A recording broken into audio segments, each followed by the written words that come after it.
విష్ణుమూర్తి యొక్క దశావతారాలు. విష్ణుమూర్తి యొక్క 10 అవతారాల గురించి అయితే ఈ వీడియోలో చూద్దాము. హిందూ మత సంప్రదాయాల్లో త్రిమూర్తులుగా కొలవబడే 3 ప్రధాన దేవుల్లో విష్ణువు ఒకరు. మొదటి స్థానం వచ్చేసి బ్రహ్మ, సృష్టికర్త. రెండవ స్థానం వచ్చేసి విష్ణువుది, సృష్టి పాలకుడు. మూడవ స్థానం వచ్చేసి శివుడు, సృష్టి యొక్క స్థితికర్త, లయకర్త, సృష్టికి మూలంగా భావిస్తారు. విష్ణువుని శ్రీమన్నారాయణుడు అని కూడా పిలుస్తారు. విష్ణువు యొక్క 10 అవతారాల పేర్లైతే ఫస్ట్ చూద్దాము. మొదటిది మత్స్యావతారము, 2 కూర్మావతారము, 3 వరాహావతారము, 4 నరసింహావతారము, 5 వామనావతారము, 6 పరశురామ అవతారము, 7 రామావతారము, 8 కృష్ణావతారము, 9 బలరామావతారము, 10 కల్కి అవతారం. లాస్ట్ అవతారం వచ్చేసి కల్కి అవతారము. ఇప్పుడైతే మనం మత్స్యావతారం గురించి అయితే తెలుసుకుందాము. మత్స్యావతారంలో ఆయుధాలు వచ్చేసి చక్రము, గదనైతే ఉపయోగించారు. మత్స్యావతారం అంటే చేపలాంటి అవతారం. మత్స్య విష్ణువు యొక్క మొదటి అవతారం. మత్స్యావతారంలో విష్ణువు మొదటి మనిషి వైవశ్యత, మనువు మరియు 7 ఋషులను గొప్ప వరదలు ఇంకా తుఫాను సమయంలో అయితే రక్షించాడని చెప్పబడింది. ప్రతి మొక్క మరియు జంతు జాతుల నమూనాను తన పడవలో పునరుద్ధరించాడు. మత్స్యను ఒక భారీ చేపగా చిత్రీకరించవచ్చు లేదా మరింత మానవ రూపంగా చేపల తోకలో మానవ మొండం కలిసి ఉంటుంది. రెండవ అవతారం వచ్చేసి కూర్మావతారము. కూర్మావతారాన్ని తాబేలు అవతారం అని కూడా అంటారు. కూర్మావతారంలో ఆయుధాలు వచ్చేసి చక్రము. కూర్మం అనేది తాబేలును సూచిస్తుంది. అందుకే కూర్మావతారం అంటే విష్ణువు తాబేలు అవతారం అని అనువదిస్తుంది. ఆ సమయంలో అది విష్ణువు యొక్క 2వ అవతారం. ఈ అవతారం సమయంలో విష్ణువు తన కర్రతో పాల సముద్రం నుండి అమృతాన్ని తీయడానికి దేవతలు మరియు రాక్షసులతో కలిసి పనిచేశారు. రాక్షసులు అమృతాన్ని పొందకుండా ఉండేందుకు విష్ణువు అదనపు జాగ్రత్తలు తీసుకున్నారనైతే పురాణాల్లో చెప్తున్నారు. 3వ అవతారం వచ్చేసి వరాహ అవతారము అంటే పంది అవతారము. దీనికి ఆయుధాలు వచ్చేసి సుదర్శన చక్రము, కౌమోదక గద. హిరణ్యాక్ష అనే రాక్షసుడి నుండి భూమిని రక్షించడానికి విష్ణువు వరాహంగా వచ్చాడట. అతను ఆమెను తీసుకొని ఆదిమ జలాల్లో దాచాడట. రాక్షసుని చంపిన తర్వాత వరాహం తన దంతాలను ఉపయోగించి భూమిని నీటి నుండి పైకి లేపి భూదేవిని విశ్వంలో తన సరైన స్థానానికి తిరిగి తీసుకువచ్చారట. 4వ అవతారం వచ్చేసి నరసింహావతారం. నరసింహ అవతారం అంటే సగం మనిషి సగం సింహం లాగైతే ఉంటారు. దీనికి ఆయుధాలు వచ్చేసి చక్రము, గద, గోర్లు. హిరణ్యాకశికుడు రాక్షసుడు దయ్యం అంటే దయ్యం బ్రహ్మదేవుడి నుండి గొప్ప వరం పొందాడు. అతన్ని మనిషి లేదా జంతువు, ఇంటి లోపల లేదా ఆరు బయట, పగలు లేదా రాత్రి సమయంలో, భూమిపై లేదా నక్షత్రాల మధ్య ఆయుధంతో చంపడం అసాధ్యమట. అది సజీవంగా లేదా నిర్జీవంగా ఉండేది. విష్ణువు తన అవతార సమయంలో మానవ రూపాన్ని ధరించాడు, కానీ సింహం తల మరియు జంతువులను ధరించాడు. రాక్షసుడు తన గోళ్లతో పొట్ట విడదీసినప్పుడు సంధ్యా సమయంలో తన ప్రాంగణంలోని గుమ్మంలో తన తొడలపై పట్టుకొని ఉన్నాడట. 5వ అవతారం వచ్చేసి వామన అవతారము. ఇది ఒక మరుగుజ్జు అవతారము. వామన ఒక పొట్టి మనిషి. ఒక అవతార్ మనిషిలా కనిపించడం మరియు చెక్కతో చెక్కిన గొడుగుతో కనిపించడం ఇదే మొదటిసారి. స్వర్గంపై ఇంద్రుని పాలనను పునరుద్ధరించడానికి వామన అవతారం. విష్ణువు స్వర్గం నుండి దిగివచ్చాడు. వామనుడు తన గురువు శుక్రాచార్యుని సలహాకు విరుద్ధంగా వెళ్లి మహాబలి రాజు నుండి 3 ఎకరాల భూమిని పొందాడు. వామనుడు తనను తాను చూపించుకున్నాడు మరియు భయంకరమైన నిష్పత్తికి ఎదిగాడు.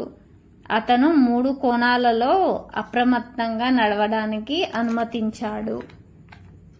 మొదటి దానితో అతను భూమికి, రెండవ దాంతో అతడు పాతాళానికి దిగాడు. తన మాటను మహాబలిరాజు తన తలను బలి ఇచ్చాడు. వామనుడు తన పాదాలను అణిచివేశాడు. అతని వినయానికి బదులుగా చక్రవర్తికి శాశ్వత జీవితాన్ని ఇచ్చాడు. 6వ అవతారము పరశురామ అవతారము. గొడ్డలితో ఉన్న యోధుడు. ఆయుధం వచ్చేసి గొడ్డలి. జమదగ్ని మరియు రేణుకల కుమారుడైన పరశురాముని తపస్సునికి బదులుగా శివుడు గొడ్డలిని ఇచ్చాడు. హిందూ మతంలో అతను 2 కులాల బాధ్యతలను పంచుకున్న మొదటి బ్రాహ్మణ మరియు క్షత్రియ యోధుడు, సాధువు. రాజు మరియు అతని సైన్యం అతని ఆశ్రమంలో సాధువును సందర్శించినప్పుడు పరశురాముని తండ్రి రాజు కర్తవీర్య అర్జునుడు మరియు అతని సైన్యాన్ని ఖగోళ గోవు కామధేనుతో పోషించగలిగారు. ఆవు కోసము రాజు చేసిన అభ్యర్థనను జమదగ్ని తిరస్కరించాడు. రాజు ఆగ్రహించి దానిని స్వాధీనం చేసుకుని ఆశ్రమాన్ని నేలమట్టం చేశారు. రాజు తన రాజభవనంలో హత్య చేయబడ్డాడు మరియు పరశురాముడు ఒంటరిగా అతని సైన్యాన్ని ఓడించాడు. కర్తవీర్యుని కుమారులు జమదగ్నిపై ప్రతీకారం తీర్చుకొని అతన్ని చంపారు. 21 సార్లు పరశురాముడు గ్రహం మీద ఉన్న ప్రతి క్షత్రియుడిపై ప్రతీకారం తీర్చుకున్నాడు మరియు అతని రక్తం 5 సరస్సులను నింపింది. అతని తాత ఋషిక చివరకు కనిపించాడు మరియు అతనిని ఆపమని బలవంతం చేశాడు. పరశురాముడు చిరంజీవిగా ఉన్నాడని ఇప్పటికీ నమ్ముతారు. మహేంద్రగిరి పర్వతంపై తపస్సు చేస్తున్నాడని జనాలైతే నమ్ముతూ ఉన్నారు. 7వ అవతారం రామావతారం. అయోధ్య యువరాజు మరియు రాజు. ఆయుధం వచ్చేసి ధనస్సు. హిందూ మతంలో శ్రీరాముడు అవతారం. ధైర్య పురుషుడుగా గౌరవింపబడుతుంది. అతని కథను చెప్పే రామాయణం హిందూ మతంలో పవిత్ర గ్రంథం. శ్రీలంకకు చెందిన రాజు రాముడు తన సోదరుడు లక్ష్మణుడు మరియు హనుమంతునితో కలిసి 14 సంవత్సరాలు తన సొంత దేశం నుండి బహిష్కరింపబడినప్పుడు రాముని భార్య జనక మహారాజు కుమార్తె సీతను అపహరించాడు. రాక్షస రాజును చంపిన తర్వాత అతను సీతను రక్షించడానికి లంకలోకి అశోకవాటికి లేదా వనంకైతే వెళ్ళాడు. 8వ అవతారం వచ్చేసి బాలరామ అవతారము. తత్వవేత్త, మార్గదర్శి. బలరామునికి బలదేవ, బలభద్ర, హిలయుధ అని కూడా అంటారు. అతను శ్రీకృష్ణుని అన్నయ్య మరియు సాధారణంగా విష్ణువు అవతారంగా గుర్తించబడ్డాడు. శ్రీ మహావిష్ణువు ఈ మనిషి రూపాన్ని ధరించాడు. అంతేకాకుండా అతను కొన్నిసార్లు విష్ణువు యొక్క సంరక్షణ రూపంగా, అలాగే విష్ణువు తీసుకున్న 8వ అవతారంగా భావించబడతాడు.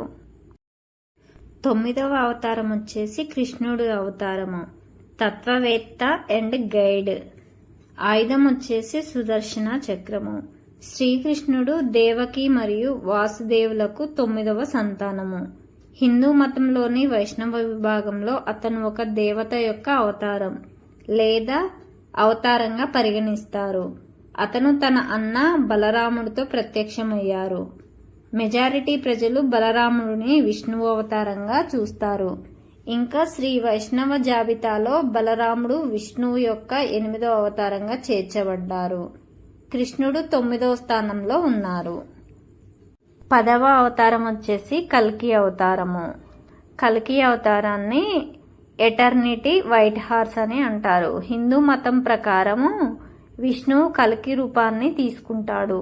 ఇది కలియుగం చివరలో అతని 10వ అవతారంగా చెడును నాశనం చేసేవాడు అని అనువదిస్తుంది.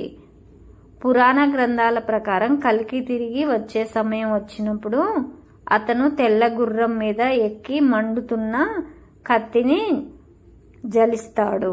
హిందూ మతం ప్రకారం అతను సమయం ముగింపునకు ప్రకటింపజేయువాడు మరియు తర్వాత వచ్చే సత్యయుగానికి నాంది పలుకుతాడు. ఇవైతే మొత్తం 10 అవతారాల గురించి అయితే వీడియో మీకు నచ్చినట్లయితే లైక్ చేయండి. ఇంకా డీప్ ఇన్ఫర్మేషన్ ఒక్కొక్క అవతారం గురించి ఇంకా పూర్తి వివరాలు కావాలంటే కింద కామెంట్ బాక్స్లో అయితే కామెంట్ చేయండి. వీడియో నచ్చితే లైక్ చేయండి. Thank you for watching.